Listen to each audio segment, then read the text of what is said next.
I really appreciate your taking the time to talk to me about your career and your upcoming recital in Santa Monica. And I want to start by asking you about something Cecilia Bartoli said. She said, the voice is an instrument that you really must take time to develop. It's like a good red wine. Give it time. Do you agree with her? And how has your instrument aged since you first started performing? Well, I mean, yes, I can agree that you have to give time to develop, but just time will not do it. You have to work really on that. You know, you need to adjust technique, you need to research repertoire, you need to push your limits sometimes, and you need to challenge yourself. You know, I definitely 25 years ago or 30 years ago, when I started to actually think about singing per se, never thought that I will be able to make such a big circle of starting really with Baroque and Mozart and light bel canto, and really to end up in Wagner, so to say. I mean, it's not my, how should I say, continuous repertoire, but you know, I've started to develop and sing it. So, but it's not just like I'm sitting and waiting. I had to work a lot for that, and I had to go to many coachings and many lessons with the teachers. Of course. Now, if you were to go back to your first album, which I believe was Opera Aria's Favorites, what have you learned about your instrument since you first made that record, which I think came out in what, 2008, was it? Yeah, I mean, before it was on Aria Cantilena, yeah, probably around that time, and also some other previous small participations in recording. Well, I mean, obviously, I have learned that it can take quite a lot. I've learned also to protect it. And if I listen now to some of my earlier recordings, and I still remember that feeling going on the stage and thinking, oh my God, you know, what now? And now I listen to that, it's like, some of the things are actually not that bad, really. But as a general, probably the thing is that you learn to also love your aging instrument. You know, you realize and you accept that certain things are not anymore possible, but I don't get sad about it, because there are so many more things that I can do that now. And I believe that the voice is also what you are as a person, and your personal experiences, your life experiences also translate in how you sing, and how your timbre becomes, and how your personality as a singer becomes. So it is a development, not only vocally, but also humanly. You know, it's interesting. You're a mother of two, I believe. And, you know, as children, you know, we have to learn to be afraid of things. We're not inherently born afraid of certain things. And I'm wondering, if you go back and look at those earlier recordings, do you feel like there was a sense of fearlessness, maybe perhaps, that you know more now, and the risks, you know, you have to measure which risks are worth taking?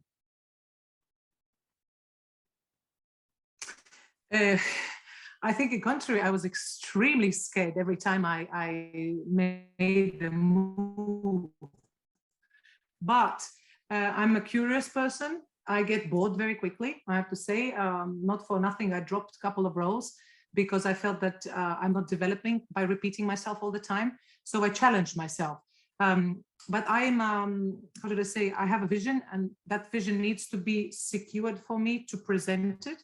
So every time when I changed repertoire, and every time when I prepared a new role, which would look daring in comparison to the repertoire that I would be singing, you know, at that present time, it always takes several years. So it was never that one morning I woke up and 1 month later, after Anna Bolena, I started to sing Santuzza. You know, it was graduate, step by step, repetition and preparation, and trying the arias, the most important arias, for example, of Eboli or Cavalleria Rusticana or Dalila, trying them in a concert. So when I would do the production, that moment where everybody knows that aria and everybody waits for that high note, I've been training myself already in the concert to deal with adrenaline, to the stress, you know, maybe not 100% condition in a vocal because of the cold, tiredness, dryness, or whatever. So yeah, I think the practical, rational thinking and pragmatical thinking is something that helped me a lot and still helps. Right. Now, when you're putting together a recital, like the one that you have upcoming, how much do you want this to be a journey that the audience goes on? And how much of that do you want them to be maybe a sense of discovery about a different side of you, or seeing you in a different, if in a different light than they might if they were just seeing you in a role on stage? I'm very sorry. Something happened with the connection and I did not understand your question because it was but not sorry for that. I don't know. That's all My right. internet seems to be somehow strange. Sorry. That's right. What I was asking was, when you put a recital together, what kind of journey do you want to take the audience on? And by extension, what do you want them to learn about you through that journey? Well, I think first of all, I try to serve different styles of music, languages, approach to music, more romantic, more dramatic, more intimate, more impressing, more challenging vocally, more smoothly, emotionally. It has to have a variety of emotions and technical things that one can show. And also I try to really push the limit of the whole range of the voice that I have, so to say, to maintain the flexibility through the range of mezzo soprano. And very often it's also melodies and songs that I just absolutely love. And I look for myself selfishly for that special moment that you try to create when you sing that particular song or particular aria. And it's at the end, it's a communication with the public. I want to see the many me's, a lot of what I can be as an artist. Obviously, I have my voice, and it's only that voice that I have. But it's interesting to adjust also to the acoustics. You go out and you see the energy, or you feel the energy of the people. And even if the program is ready, you kind of start to sense what are they looking for, what would be interesting for them. And then even in that set up program, you can still challenge yourself to maybe break through, to touch them differently, to, awake them. I mean, not that they are sleeping, but, to awaken maybe a different kind of a communication between each other. So, yeah, and obviously in this particular recital, trying to do songs and opera arias. And for me, obviously, it's also musically interesting and important to do a sequence of time period of different ways of expressing in different countries and through different languages. Well, I'm also intrigued, and I hope I get to attend the concert, because I can find a lot of your recorded performances of some of most of this, what's on the program, available, but the Rachmaninoff I cannot. So I'm just wondering, when you have things that, because I don't know how many recitals you've done in Los Angeles. I don't believe you've been on stage with LA Opera. Twice at LA Opera? Or twice in Los Angeles? I've never been. No, twice. It's going to be my second time in LA. I've never been in Los Angeles Opera. I've never sang there. So the only time I really was there in Santa Monica was on a broad stage recital that I did now, I believe, 6-7 years ago. And this is the second time I'm coming to this part of America. Right. Well, I hope LA Opera rectifies that sometime in the future. Thank you.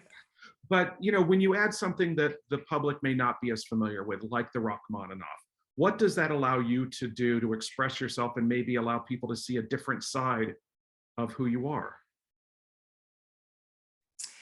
Yeah, well, I mean, particularly now, today, Russian and political situation is difficult. And obviously, artists are very often challenged nowadays of, is the Russian music allowed to be performed, and we kept, because this program was announced long before the disaster that's going on at this very moment has happened. And I was thinking, the music per se is not at fault, and the literature and art per se is not at fault. And, Latvia has a lot of rooting into also this music and this wide soul. We are sentimental and we are melancholic sometimes. And I find that Rachmaninoff particularly has written incredibly beautiful for mezzo-soprano voice particularly. So why not? And if this music is something new for them, I will try then to give that feeling how I see Rachmaninoff, this width and brights and deep nostalgia maybe in this music. And then again, from that part of my inner world to translate again into something else, which would be a little bit more brilliant maybe, or more famous. So if Rachmaninoff have not been heard too many times, I'm very happy that I'm performing it. Well, you brought up the politics, so I have to ask, should politics get involved with the performing arts? Should conductors or singers be forced to make political statements in order to continue their careers, or associations with certain venues? Sorry, you are frozen. You have to ask again. I think somebody from Russia is listening to me. I don't know why. I've never had this problem. I'm so sorry. I've never had this problem of being, maybe it's just very far away. I've never spoken to somebody from that east coast, so maybe that's why it's a little bit stuck or something. I've heard you said since I brought up the politics and. Yeah. So my question is, should the arts and politics be intertwined? Should, artists be required to make statements or disavow associations in order to continue their careers with venues or with organizations and institutions? To be honest, I don't know. I have not the right answer for that. I think everybody starts in this world by being a human. And then everything that we do later on is a part of what we become, But war and killing people cannot be a normality. So my statement, or let's say my belief in that, comes firstly, not as an artist, but it comes firstly as a human being, as a person on this planet who wants everybody to live in peace. Then politics and culture, politics and everything will make their own decision. But, when I do state something, or when I voice my voice, or I express myself, I do not think about if it's now politically correct or it's, artistically correct. I see because my heart needs to express it, and it's for my own dignity and for my own moral to stand against. I think that recently, and it's not only this year, but in many years already, I think the human being at this very moment of living in this consummate society very quickly switches from right to left and from left to right. We are very limited of seeing different colors in between. It's either white or black, and I think that at some point that also has to change, because we are all different and we all should have the rights and must have the rights to live the life and be free of expressing. But I was saying some while ago, even in our modern world, in the democratic world, it has become very difficult to freely express yourself because you are censorship so many ways, either you are political or you are sexist or you are racist or you are goodness knows what, so art in a way is suffering in that respect, that before actually also challenging people and before actually believing and listening to the message that art actually wants to give, we start to take it apart and think, are we correct in this way, are we correct in that way, and do we, if we do that, do we offend this part of the humanity, or can we challenge this part? And I think it loses its purpose. We are there to communicate with emotions, we are there to transport belief, we are there to support history, imagination of somebody, musical feelings, and if it all gets just corrected by politics, it loses its purpose. Yes, and that goes into the ageless argument of, can we separate the artist from the art, which is of course brought up most commonly with Wagner, who I happen to think wrote some of the most beautiful music in the world.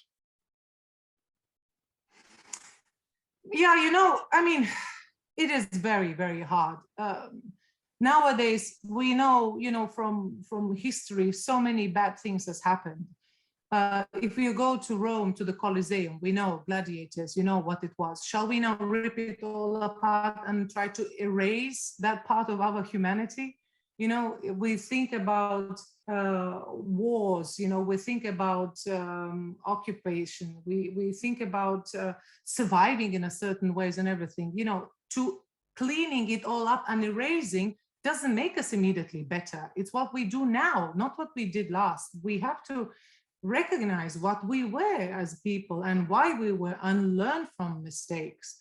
But regrettably, it seems that the human just needs to go again in that circle, do the same mistakes, and then start again as if it's new completely, And I really do hope that at some point the people will start to learn from their own mistakes. It just cannot be that we always repeat and repeat and repeat. Sometimes it takes 100 years, sometimes it takes 80 years, sometimes it takes 15 years, sometimes it takes 200 years. But at some point, I believe, it would be really very, very nice to move on and not to get stuck on sometimes really very superficial things and not really digging deeper in a humanity per se. I couldn't agree with you more. Well, let's go back to the joy of singing. Do you, since singing is your livelihood, it's how you make your career, do you ever just sing for the pure joy of singing? Sometimes. It has to, how do I say, I look at my children. I have two daughters, one is 10, one is 8, and my 8 one sings all the time. She really generally sings all the time. She wakes up and she hums something while she brushes the teeth in the morning. She plays with her Barbies and she sings. She goes out and does handstands and everything and she sings. So that's for her is expression of freedom and being happy. I never sing neither in shower nor whilst I'm cooking or cleaning the house, I have to say. However, there are moments, they are not very, very often, but, I try to find actually in every performance, sometimes I succeed more, sometimes less, that when I go outside on the stage, and even if I'm be tired and everything, I try to connect with the people. And sometimes this connection creates that joy of singing, and it becomes, like a recharged battery where you just suddenly start to blossom and open up. But on everyday basis, obviously being a professional, I think, what's going in here is just too busy, so to say. And because I sing so much on the rehearsals and outside in the concerts, and I have to talk at home, I prefer really to be rather anti-musical, anti-vocal, and anti-anything, So I have a special room where I go, as I call it, screaming room. I go there and I practice and I sing there, and I respect also my co-living people here. It would be silly, I think, just to stand in the kitchen and start to yell off some of the arias from Wagner or from Verdi. No, but maybe it might be fun to hear you sing Call Me by Blondie or something just completely askew from what we know you do. Yeah, I think it's gonna come. It's like, I think it was Christa Ludwig who said, oh my God, the life of the singers, always something, the running nose, the sore throat, the dryness, the reflux, I don't know what she said. On that day when I said, I'm not singing anymore, I've never was sick. So there must be something about being a singer and singing professionally and then giving up singing. Right. Now, when you look forward, to what you want to do next in terms of tackling roles, are there roles that absolutely terrify you? No, I think I'm too old to be terrified. No, not terrified. I mean, I have a certain respect and curiosity that I still would like to do. Amneris, which has been my dream role, regrettably up to now still hasn't happened, and I hopefully it will happen finally in 2023. In January, I'm curious about somebody like Azucena from Trovatore, because I think it would be very interesting to play. I think it would be interesting also do somebody like Ortrud or I don't know, Miss Quickly, to turn it, not to have this very often kind of chubby and very funny kind of girl, and maybe, in a production where Miss Quickly has an affair with John Falstaff, behind the stage, so to say, something like that crazy. But I have to say, for me, from the very, very early years, I somehow knew that on the day when I sing Amneris, because that was for me and still is, because I haven't sung it, the most exciting and most beautiful role, and the opera incomplete. I always said, when I sing that role, I'm ready to stop singing because I have achieved that goal and that mountain that I wanted to achieve and reach, so to say. So I could see myself, for the next 5-7 years, maybe doing still a couple of the roles that I'm curious, and then just digging into the recital repertoire with orchestra, without orchestra. There is so many, pieces that still have not been touched, all the cantatas and then musical poems with orchestra. I'm not even talking about the lead repertoire, which is just absolutely endless. Yeah, so we shall see. I said at the beginning of this interview, I don't like to repeat myself. And somehow I feel that when there is a moment that I'm going and doing the role, and I'm doing because I have to do it, and not because I feel that I can discover something new for myself, or that I can be better than I think I can be, it's not interesting for me anymore. One relationship that I find endlessly fascinating is that of the accompanist with the singer, or in the cabaret world, the music director and the singer. And you performed with Malcolm Martineau before, you've recorded with him. And I'm just wondering what makes that relationship special, and how does that help you get across what you want to get across with your music and your performance? Malcolm loves singer and he loves voice. And he is like in Aladdin, the carpet, he carries you. He is there to protect you, to slide you, to guide you, to help you, to push you up, to let you fall down, to catch you. And he does it so unpretentiously. He never forces himself to be the number one, so he will always have that little step back of making you the protagonist of it all.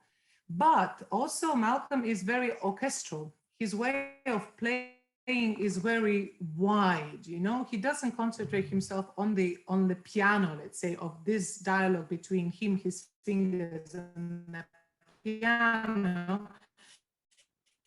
He tries to dig out of the piano and orchestra. We run it through, and then on a concert it's different, because he's so alert and he's so aware what's going on the stage that I can improvise always whatever I feel. And he has been telling me that he feels the same, that we might rehearse and we say, okay, a little bit bigger break here, a little bit, maybe give me a bit more time, a little bit faster. But it's never like a system that it has to be. We are live performance. We follow our emotions on the day, and the message that we feel in the morning when we wake up, and then you go out and then you feel the audience and the acoustics and your overall feeling of physical possibilities. So even if we said it's going to be a break and suddenly it's not an offense. It's just the improvisation of that very moment. And because he's been accompanying so many different voices and so many different artists, from the older generation to the very young generation, he teaches also. He's aware that, it's live performance and anything can happen, and he will be always there. Right. I want to conclude our conversation by asking you about something that Christa Ludwig said, since I know how much she meant to you. I saw your Twitter post about how she was that nobody was better than she was. And she gave an interview in 2004 where she said that opera is an impossible art if you can say it isn't art at all. And then she went on to justify that sentence by saying, look at the absurdity of it. You have somebody who's dying and they sing a 10-minute aria before they actually die. And then she says, this is absurd. No, we try to make it art, but do you agree with her? Is there a certain absurdity to that art form, or was she onto one of the fundamental challenges of the work every opera singer has to face? You know what? I think maybe I cannot 100% agree with her, and I think I know why. It's also about the visuality of this art form that has changed from the times when she was at her peak and singing to the times that we are now, because of HDs, because of transmission, because of YouTubes, because of close-ups of transmissions and everything. I think that the actor singing now will justify those 10 minutes maybe differently, or maybe I'm scared to say better, but maybe more alive. So those times, 10 minutes of dying literally was two bodies standing beside each other or sitting with each other and just singing the aria. Nowadays, nobody will forgive us. Nowadays, we would crawl, we would roll, we would stand up, we would fall again down, we would be carried, we would be pulled, you know, upside down, you know, on a stomach, on a back, whatever. So maybe those 10 minutes nowadays would not last anymore so long. Because artistically, you know, we are pushed to our limits also to dare also to do more.